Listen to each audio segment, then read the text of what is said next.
Hey guys, today I'm going to be talking to you about explosive collisions. Sorry I couldn't be there to do it in person, but I'm confident you guys can handle it since it's so similar to everything we've already been doing. But we're going to be following the same law as we've been following for all of our collisions. That's the law of conservation of momentum. And just like we wrote in both of our other notes, it says that when two objects collide, their total momentum must be conserved. And this is typically the point where I would ask you what conserved means, but I'm not there to hear your answer. But I know you know that it means the total momentum is going to stay the same.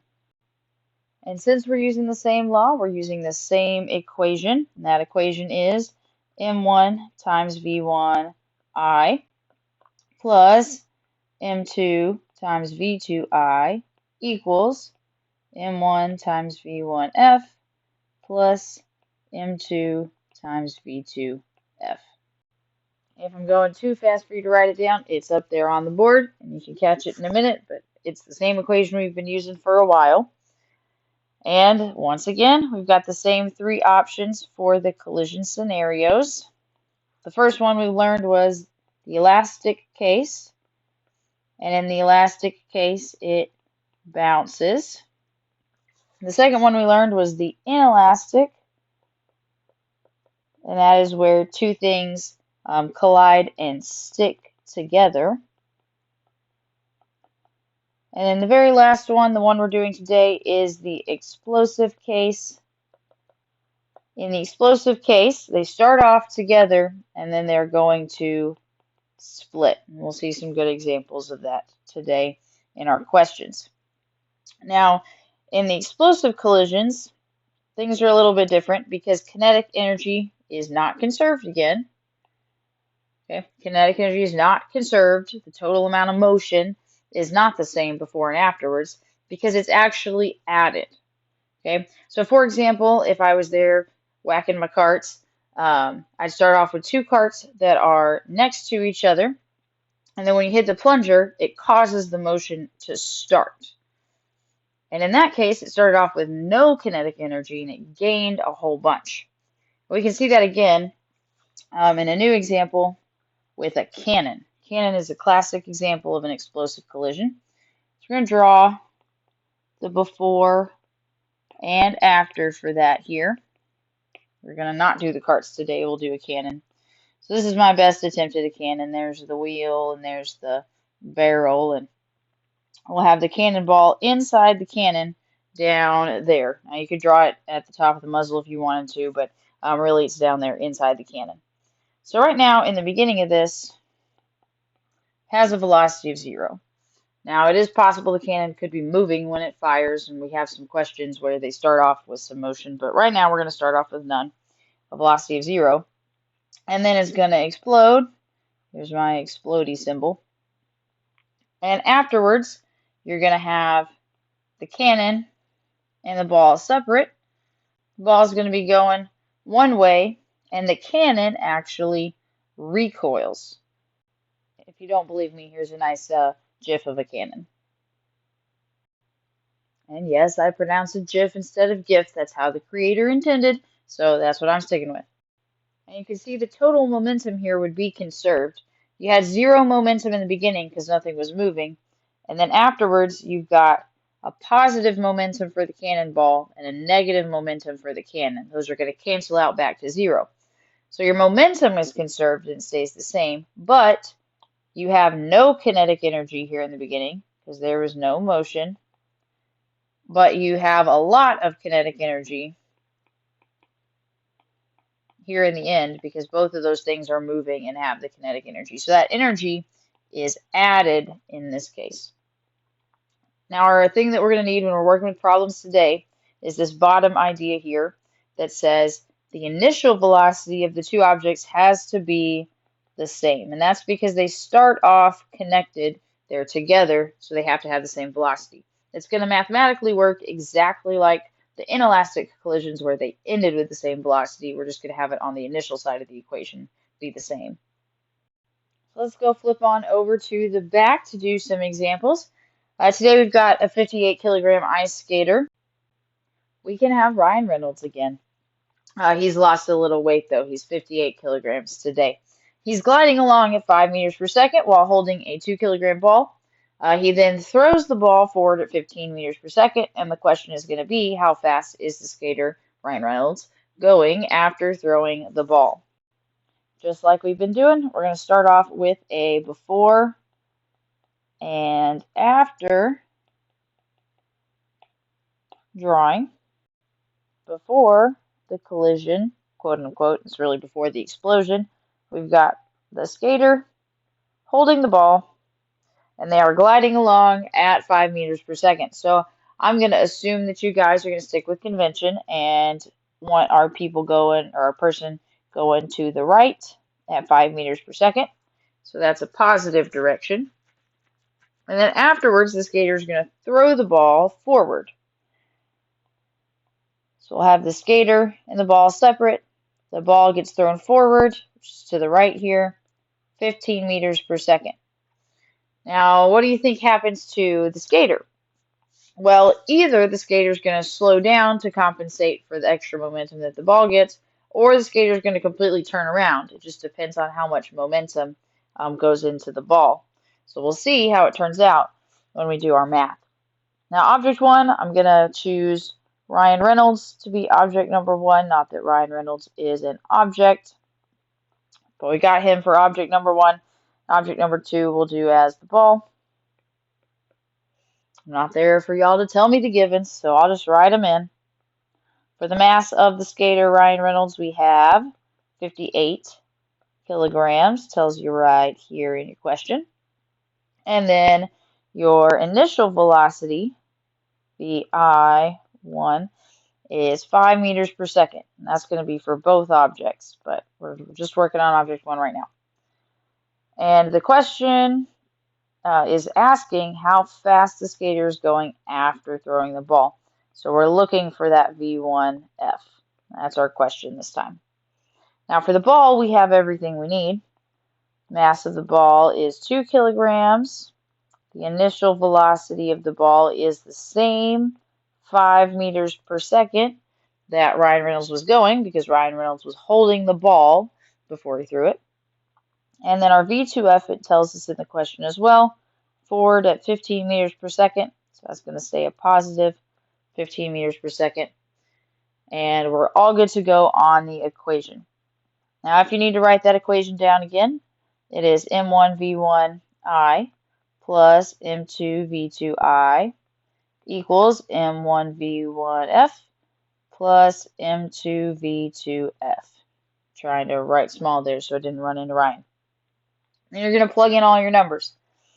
Your M1 was 58 times your V1I was 5 plus your M2 was 2, your V2I was 5, and that had to equal M1, 58, times V1F, which you were looking for, plus M2 was 2, times V2F, which was 15.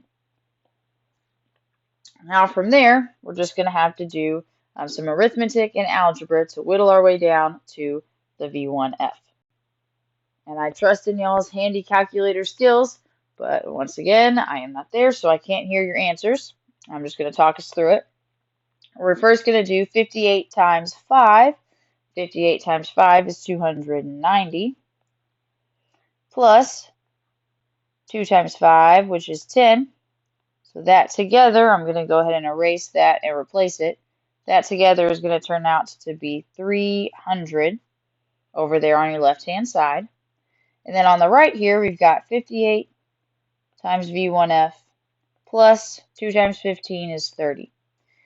Now, don't be tempted here to add that 58 and the 30.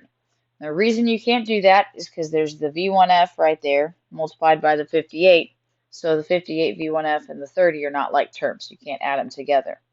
Instead, what you need to do is subtract this 30 over to the other side.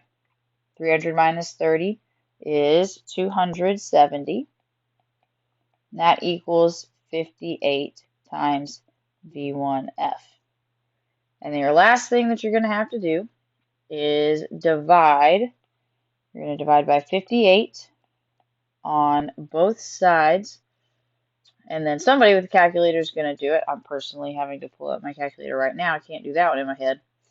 But 270 divided by 58 is equal to, for V1F, 4.66 meters per second. Now when you do that, you should get a positive answer. And since you get a positive answer, that means your skater is still going to the right after throwing the ball. But the skater's speed reduced from 5 meters per second to 4.66 meters per second. Now let's move on down to the next one. Bye-bye, Ryan. Now we've got a 3,000 kilogram cannon. We're back to cannons and firearms and projectiles. 3,000 kilogram cannon and a 60 kilogram cannonball are at rest. The cannon fires the cannonball at a speed of 200 meters per second, which is very fast. That's like going the length of a football field or 2 football fields in 1 second. Crazy. And the question is, what is the recoil speed of the cannon? So we got to draw our before and after, just like always. Beforehand, we've got cannon with the ball, and they are at rest. So velocity initial here equals 0. Then afterwards, the cannon is going to fire the cannonball at a speed of 200 meters per second. We've got that. And the cannonball, this is just like the picture we drew on the front. So cannonball is going 200 meters per second afterwards. And we want to know the recoil speed of the cannon. So now to solve this one, we're going to choose object 1 and 2. I'm going to make the cannon object 1, the ball object 2. The mass of the cannon, it tells you here, is 3,000 kilograms. And it is initially at rest, so the VI equals 0. The question wants to know the VF, the recoil speed of the cannon. Now, the ball is object 2. It's got a mass of 60 kilograms and an initial velocity of 0. And your V2F tells you is 200 meters per second. Now, I'm not going to write down the whole equation. It's on the board. You've got it somewhere written down, I'm sure. But we're just going to plug in.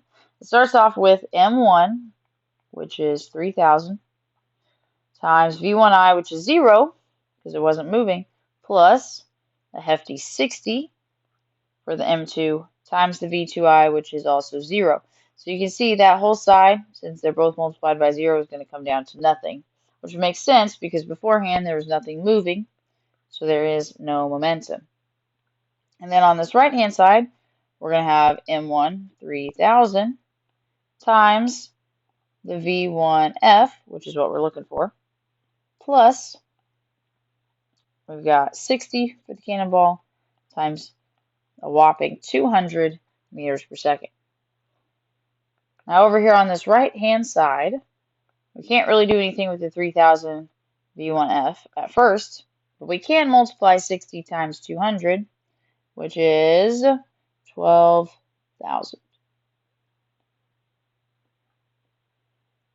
Then from there, what we're going to have to do is subtract over this 12,000 to the other side. We can't combine it with the 3,000 because, once again, they're not like terms. So when we subtract on that side, we're subtracting from nothing. We get negative 12,000 over here on the left. That equals 3,000 times V1F. And then just like before, our last step here is going to be to divide by 3,000. If you do negative 12,000 divided by 3,000, you're going to get negative 4, as your V1F should have meters per second there. And you're all done with that question. Now let's think about for a second the reason we got a negative there. We get a negative here because the cannon is recoiling backwards, which is in the negative direction. It's going 4 meters per second, substantially slower than the cannonball because the cannon is so big compared to the cannonball. But it's going backwards. That way we've got a negative momentum and a positive momentum to cancel back out. to 0. Now, before I let you go, I want to talk briefly about the simulation. You do have a simulation again on the front there of your packet, and I'm not going to do the full thing with you. You're going to have to do it on your own, but it is a different simulation than what we've been using. The PhET simulation that we've been using does not handle explosive cases. They don't have an explosive collision to do on there. So I've got a different simulation for you. It's linked in the same spot. You'll go to the Google Classroom, go look at, I think it's O5, explosive collisions, notes and practice, and there at the bottom of it, it's going to have a link to a website that's OPhysics, and it should be labeled momentum there when you click on it. It's going to pull up this page. Now, I think on your practice it says blue and pink still after the circles because I just copied and pasted it probably. Change that to blue and red. Sorry, Logan. The blue one here is the larger one and the red one is the smaller one. But you're going to have these two boxes.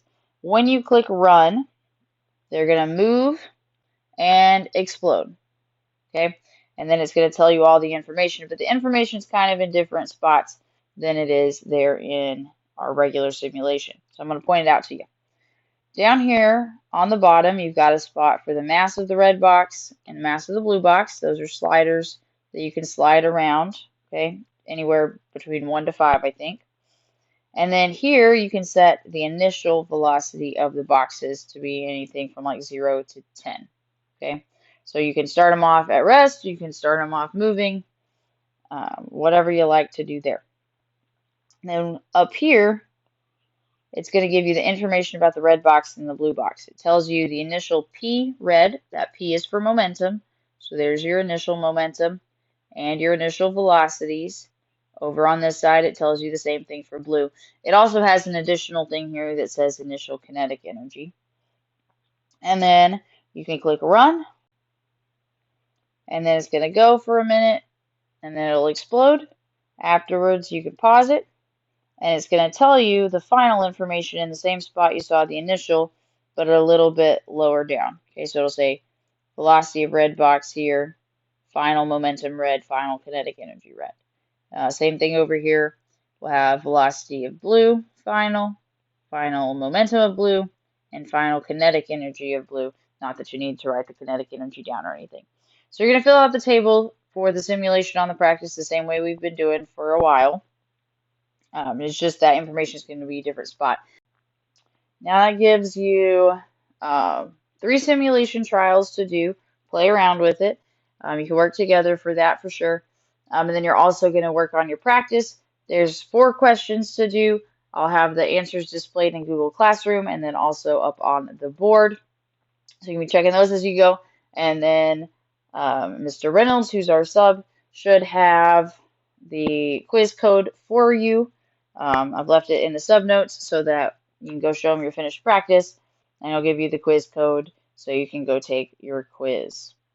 All right, well, I'll see you guys on Tuesday. Hope you're having a great day. Please email me if you need anything. I can probably respond to that, and then I'll be here back for 4th block and 9th block. So if you need anything, you're welcome to come by at the end of the day. Have a great weekend, guys.